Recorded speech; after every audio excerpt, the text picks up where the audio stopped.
Маңғыстау өнер колледжінде дәстүрлі ән бөлімінде оқимын. 4-ші курспын, ән айтамын, әртүрлі өлең оқимын, актерлік қабілеті де бар. Сол негізгі мамандығым әншілік.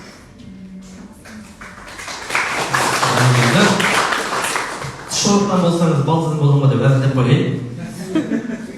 Ал, тағы да, енді 2003, жалпы енді осы өнер саласында енді қай уақыттан, неше жасыңыздан бері айналысып, осы ән айтып, қай уақыттан бері осы кәсіппен шұғылданып жүрсіз? Негізі сол кішкентай кезімнен бастап ән айтам. 5 жасымнан бастап мектепте алғаш қоңырау дейтін болды.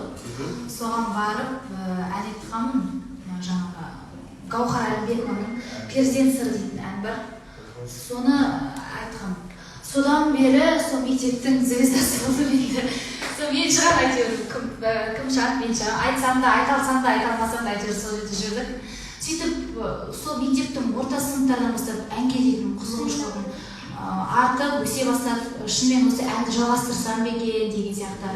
Сөйтіп, 8-ші сыныпта болу керек, вокалмен тұрақты айналыса бастадым.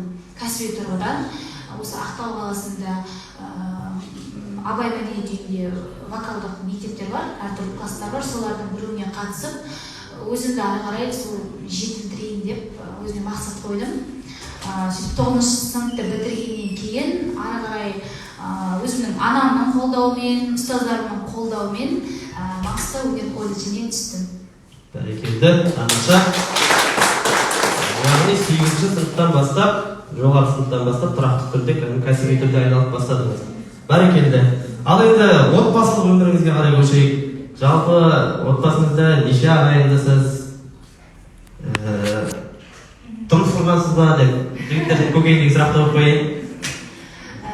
Отбасымда анам бар, ағам бар, інім бар, 3 ағайындымын. Сол ешқандай да барлығы қояды. Семьямда, отбасымда ешқандай да ән айтатын адам жоқ. Нағаштарымда да, өзім жағымда да, бұлай енді отырыстарда, тойларда әуелдеп қойғанмен кәсіби тұрғыда бір концерттерде бой көрсетіп жүрген жоқ. Қай жақтан келген өзім де білмеймін.